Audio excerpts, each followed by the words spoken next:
B-roll or something one day. Who knows? But hello, and how are all of you doing?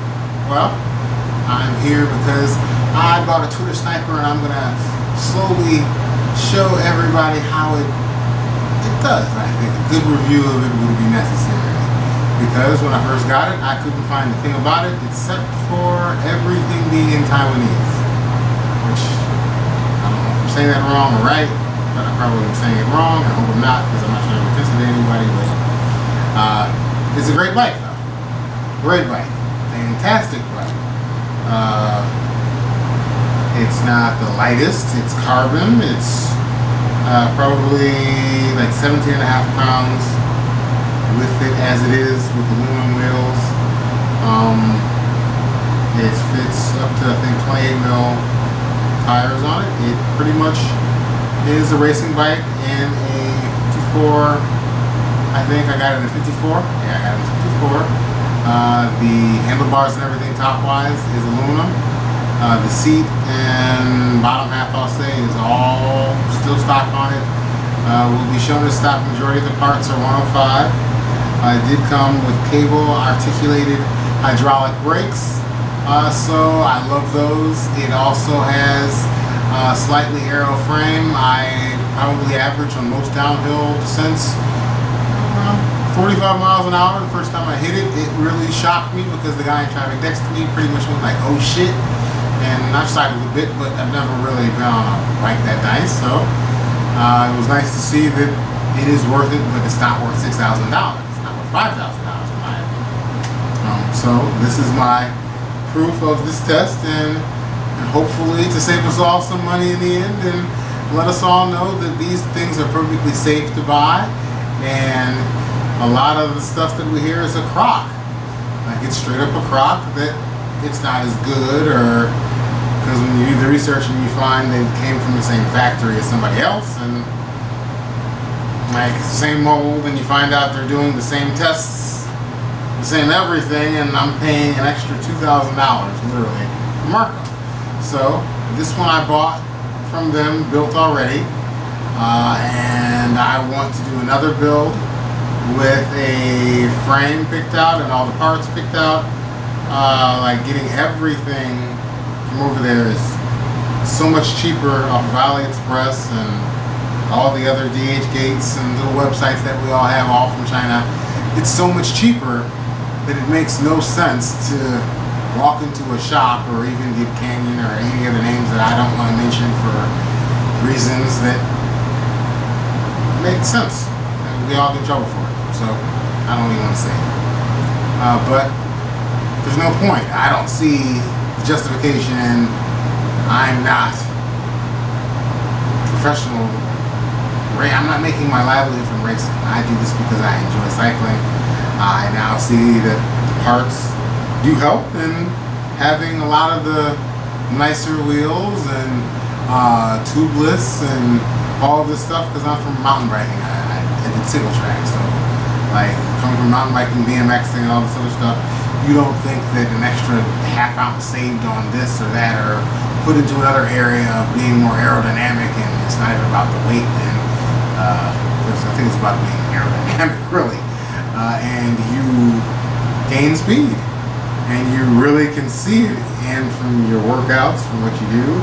And now that I'm actually training to see a difference in my speed on this hill is this, and a week later it's, like 7 to 10% faster, and that's from your body improving. And or from right off the bat, if you get a bike that's different, you see the difference in aluminum and that.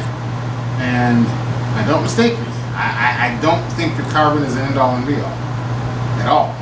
I think that it's nice to have something that, if in a affordable price, that is lighter, fine, but it's not life-standing. It wouldn't be the bike that I rode across America on, because of the fact that I'd be afraid that if it crashed it could break.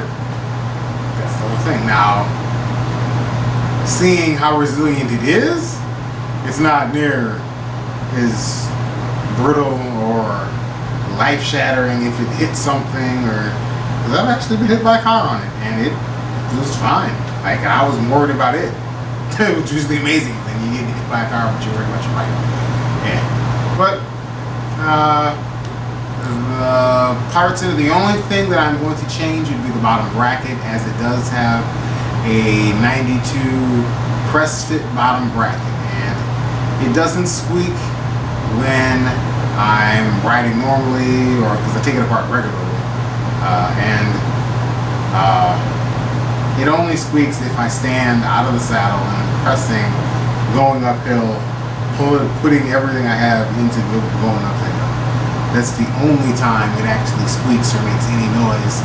And now that I've seen so many threaded press fit bottom brackets, I feel like trying one of theirs. I found one from Token, and I found one that they make that's 30 at half the price, and I'm going to try that and install that next week and do a video of that, and basically get to documenting the fact that a lot of these parts are perfectly legitimate and fine. And I've been using them for almost a year now, and this one I bought brand new right at the beginning of COVID. Right at the beginning of COVID. And it arrived literally like a week before my birthday in January 18th. And it arrived the 18th.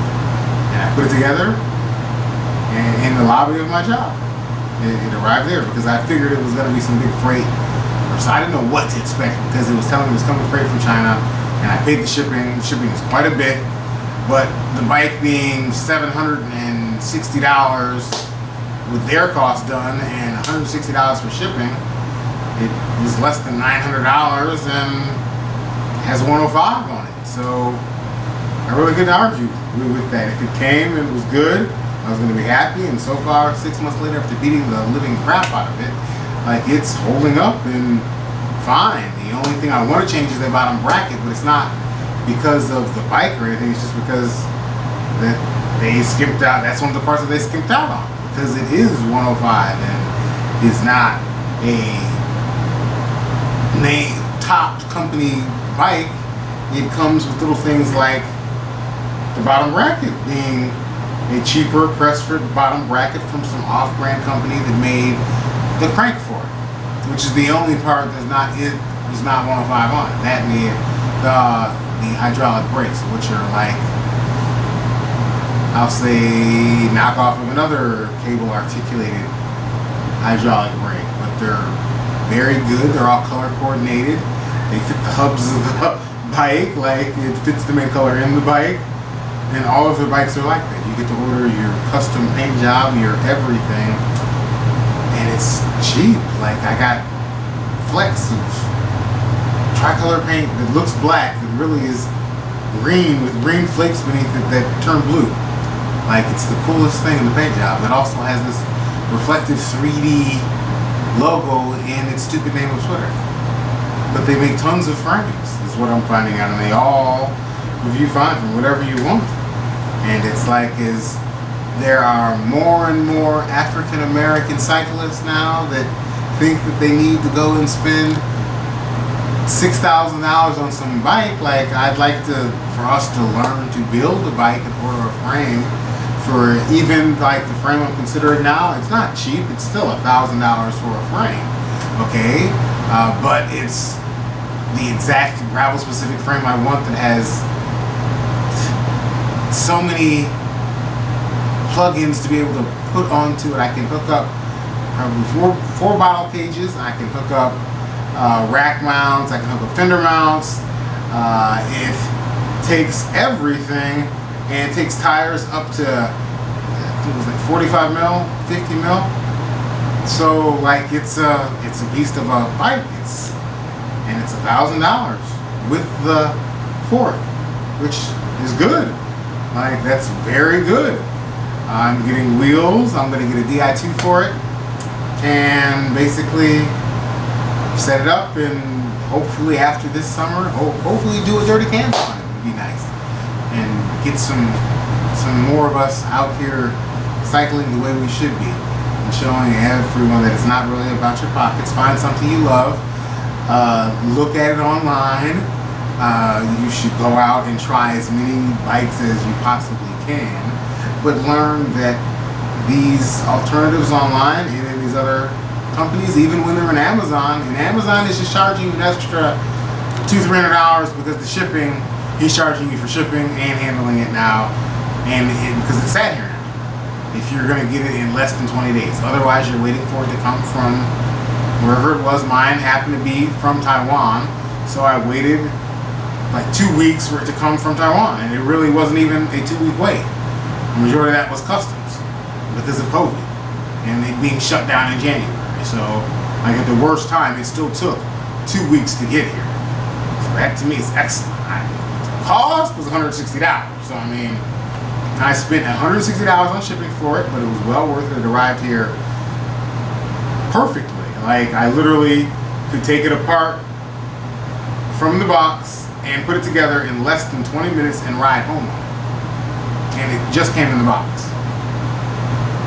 So I mean, that was great.